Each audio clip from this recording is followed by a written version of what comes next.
Welcome to the Leaders Abstract, the podcast where we talk about big leadership wins, one small moment at a time. I'm your host, Dr. Jeremy Rutter. Today I'm joined by Mark Fish, president of Eklego Leadership. Welcome, Mark. Thanks for having me, Jeremy. Mark, I'd love to hear more about what you do as the president of Eklego Leadership, but first, tell me about your leadership journey. No, I appreciate that.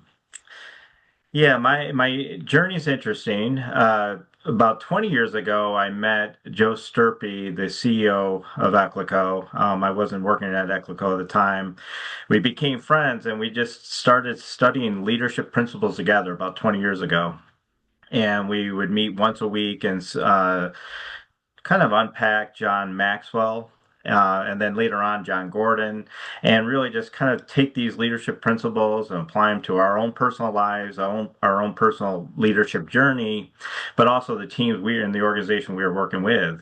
And so that's been a kind of a real foundation of where I've been in my leadership journey, kind of pouring into those materials and working with Joe Sturpey. My story is interesting because although I'm certified now in John Gordon and John Maxwell, it's two roles that really have impacted my personal leadership journey and my ability to come along with others is I'm actually a licensed marriage and family therapist. And I've been a college soccer coach. So those two worlds have really impacted. And let me explain why. As a marriage and family therapist, I really learned the importance of EQ, that self-awareness and social awareness. Right, I emotional. also, during that journey, really began to think about helping people get unstuck, individuals and teams. And then as a marriage and family therapist, I also learned how to have difficult conversations. So that was something that really have stuck with me. And those are all hard things to do and learn. And so I'm still learning. As a soccer college coach, and was a head coach for over 10 years, trying to bring in like 20 or 25 different people with different backgrounds, personalities, stories, get them on the same bus, heading in the same direction. That was a really learning moment for me, how important culture is. And so the importance as leaders to invest in culture is really important. The other is life has a scoreboard. Results matter in anything we do. In any organization, there is accountability, and so we have to find ways to kind of push through that. And then finally, I think any team and organization, I learned this as a coach, is that you're going to be on a journey together and there's going to be challenges and obstacles in the way. And how do you persevere and push through those things and press on? So, so I've taken those kind of leadership stories of myself, lessons learned. I've learned many lessons, a lot of times in failing, often as a leader, and just being able to kind of reflect on those experiences. And then that's what I try to do is bring those kind of lessons learned and kind of bring those together with some of the leadership principles that I've learned from others. Absolutely. And I agree with you on the whole, leadership and lessons learned. I just did a podcast episode on failure and how failure, I've been known to say failure is always an option. And it is. It's how we learn the best is through our mistakes. And my mentor years ago, he, I knew he always had the answer. Sometimes he wouldn't tell me the answer, and a large part of that is he wanted me to, fail sometimes, and you learn from those mistakes. And as long as there's no, obvious detriments to the failure, it is good, and it's something all leaders have to go through. They have to learn when they really mess up. That those are the lessons that stick with you. Of course, your job and my job here to try to avoid those pitfalls, let people know how to avoid them. But in reality, failure is often the best educator, isn't it? Oh, for sure.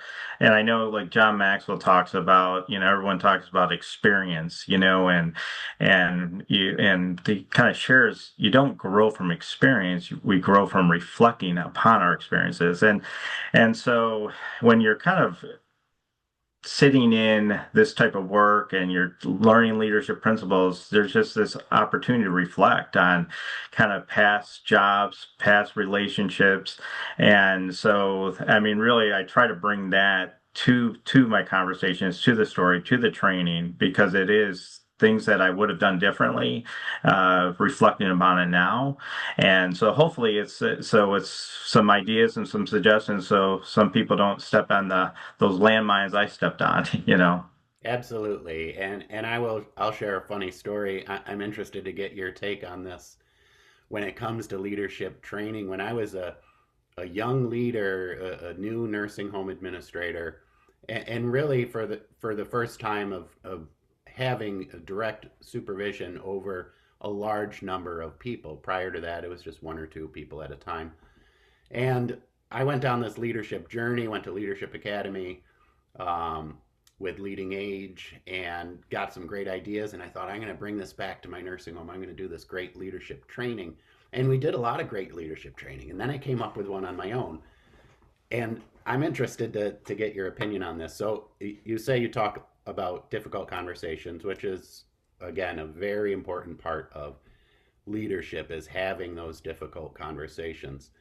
One of the things I came up with as a leadership training is we were going to have these simulated difficult conversations. So we came up with different scenarios of perhaps like people stealing, but then the person who had to have that conversation didn't understand that you know what was going on in the person's life behind the scenes, and so we would give these scenarios back and forth, which is all great practice, right? A nice simulation practice. You give the person who's having the conversation a piece of information.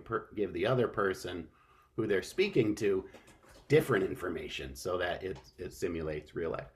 Well, I thought I'd add a little flavor to it, and I printed out a giant thumb on a stick, and I would hold it in the back as the leader was having the difficult conversation, and the stick, would go down, like thumbs down if the conversation's going in the wrong way, and then it'd go up if it was going in the right way, just for some visual feedback. Um, which of course I think made a lot of leaders anxious and nervous about having that difficult conversation. Yeah, May have stuck with some people of the big red thumb that Jeremy had on a stick, that's which I right. later kept in my office and would use repeatedly. But I'm interested on your thoughts on some of those off the wall type of leadership trainings. No, that's great. I love that story. And again, I can see, the thumb would be a good reminder how you're doing. But we sometimes we need that feedback, don't we? And I do love the fact you're very specific because we try to do that as well because, we practice so many skills in life, but we don't practice how to have difficult conversations. And so to be able to get those words out and actually we can kind of summarize what I would do, but actually saying it and having that conversation is challenging. And how do you shift those difficult conversations into effective conversations? So I love the fact that you're practicing that. Yeah, definitely in our training, we've kind of played around with the same type of kind of role plays and give them scenarios. I think what's really helpful is and we've kind of talked about this, and we kind of share this kind of ready, set, go framework, right? Sometimes we so focus on the go, what we're going to say, and we don't spend enough time on the ready and our set before we're going to go. And so we try to backtrack in our training and just our conversations of thinking about, and it goes back to this EQ, that self-awareness and social awareness. Like, are we really ready? What are we seeing in ourselves and in others, in that aspect before we're going to have this difficult conversation? And then the set, I think, is really important because our approach is everything. So how can we set our mind? Our mindset is going to be critical. And so we kind of share a couple and give some strategies on how, first of all, what's your regulation of your mind? Because you kind of shared like that thumb, now they're anxious. So when you're anxious, it's going to be very difficult to have that conversation the way you want to. And often when we're approaching difficult conversation, there's going to be some anxiety, right? And so how can we regulate our mindset to have these conversations. And then I love the work, and part of this is some of my family therapy background, and also Ryan Leake. He does talks about this collaborative mindset, and I think this really helps our approach. And it talks about a few questions. First of all, asking yourself, what's it like to be on the other side of me? And processing before I'm going to have this conversation. What am I bringing into the story? What am I bringing in? Because I'm bringing in my story, my approach, my values. How are they perceiving me? How are they experiencing me? Am I frustrated? Am I in a hurry? Or am I present? Am I available? And the other question is, what's it like to be you? And really pause. And I think you were kind of sharing, having them think about that. And I think that's really important. Like, what's their seat on the bus look like? What's their view? Who are they spending time with? And trying to understand and kind of get that some of that empathy. Now, are we going to understand that completely? Of course not. But even if you're in the zip code of that, it's going to help our approach with them. And then finally, kind of what brings us together. Even though sometimes difficult conversations are about, um, because we're different, right? And we may have different styles and different approaches, but in some ways, those differences can only make us stronger. So, what is the common ground where we can come together and be better together? And so, I think some of that in our training before we do the role play, we're trying to practice those steps, because I do think the words that come out, you have to be ready and set to say those words before you go. Absolutely. You see all too often leaders who, especially one of the big pitfalls is just kind of leading with anger, psyching yourself up to have this conversation, and then not realizing again what other people are going through. Work is just a portion of this person that's sitting in front of me. And likely what's happening is reflective of everything that's going on in their life. So having that empathy, which I think is especially in this climate right now, empathy is there's a gap in where that is. What other leadership gaps? I assume in your business, um, you're hearing more about leadership gaps because people are coming to you for training or coming to Eklego for recruitment, and they're looking for something that they haven't had before in their previous leader. So what are some of those trends that you're seeing? Yeah, for sure. At Eklego Workforce Solutions, we're truly trying to make a profound impact in filling positions and keeping talent, helping organizations keep their talent, right? And so what's coming a lot in our conversations with especially senior care leaders is that this idea of retention and employee engagement. Those are two areas. And so what we're finding, and which is nice is to hear, is I think these leaders are also understanding leadership can impact those areas. Leadership can impact retention, employee engagement. And so I think that's a really positive conversation. I think where the gap is how that can be rolled out, right? What would that look like? Because we know we have to develop leaders. They're saying that, yeah, we want to develop leaders, but what would that look like for them? And so I think that's the first gap, is to think about, what does developing leaders look like? And I do think there's all organizations, and you're probably aware of this too, is like, people are elevated to positions because they're really good at what they did, right? And so then they're elevated to a leadership position, but without a lot of leadership training. And so that becomes a challenge, right? And so I think people are thirsty and hungry to be developed and grow as leaders. And so I think that's a big gap at first. Absolutely. And, of course, my experience being in long term care and in healthcare, I see that exactly. We take our greatest nurse who has this great clinical skill and does a great job on the units, and we decide to promote them into a nurse manager position, but without giving them any management skills. And then in 6 months, we realize, you're a great nurse, but you're a terrible manager. why did I ever make you a nurse manager? But it's really my fault for not investing into, you wouldn't pull a CNA and have them start doing nursing because they're a great CNA, but yet we do that with nurses and we push them into being managers without giving them the same type of training. And I think that's the gap you're talking about. Absolutely. Yeah, and so I think as leaders, thinking about how to train their leaders, and the other thing is, it's it's really thinking about the definition of leadership too. I think we're often stuck on leadership is about role or title and power. I mean, I know as I talk about that was my mistake early on. I often will share, I feel like I was trying to be a leader and I look back, I'm like I was so focused on position and title and kind of pushing my power versus it's almost, and I use this analogy, I was trying to put a puzzle together without the luxury of having the puzzle box cover.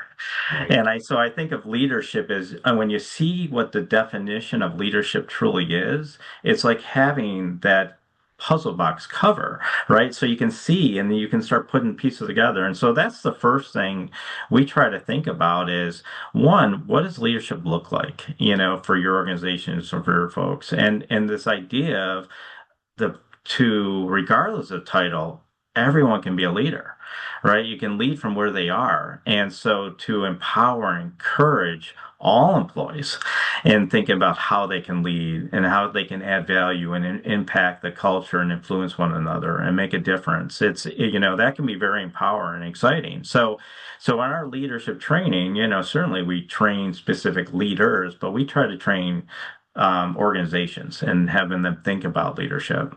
John Maxwell talks about everything rises and falls on leadership. And so we really kind of take that to heart because we know culture is important. We know your talent, investing in your talent is important. But as leaders, leaders drive culture and elevate talent. So how can we be thinking about that? So that's how we start is thinking about what leadership even looks like and then really and being curious for every organization because every organization's story is different. Where are they now and where are they hoping to be? What is their best hopes?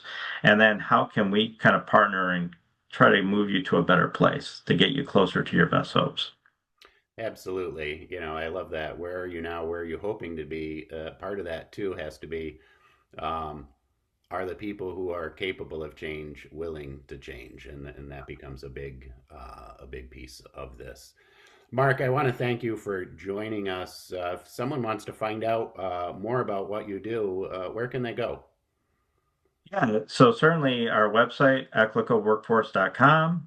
That's a great place to find out everything about our Eklego and all what we do. And certainly, reaching out to me, Mark Fish on LinkedIn is something you can do as well. But yeah, I really appreciate the time, Jeremy, and love the passion you're doing and how you're doing it. Appreciate that, Mark. One last thing before you go. Do you have a book recommendation for us? I mean, I think, one of the things about as leaders, to become a better leader, you need to be a growing leader, right? And so I love John Maxwell's Laws of Growth book. And he does 15 Laws of Growth, and it's a great book. And then if you're passionate about, and because I'm certified in John Gordon too, John Gordon, The Power of Positive Leadership. I think those two really complement each other in a different way. But those are two that I'd recommend at this point. Wonderful. I'll be sure to check those out myself. Thanks for joining us. This has been the Leaders Abstract. We can be found on Spotify, Apple Podcasts, and YouTube. We upload video podcasts once a month with amazing leaders like we did today with Mark. Thanks for listening. I'm Dr. Jeremy Rutter. This has been the Leaders Abstract.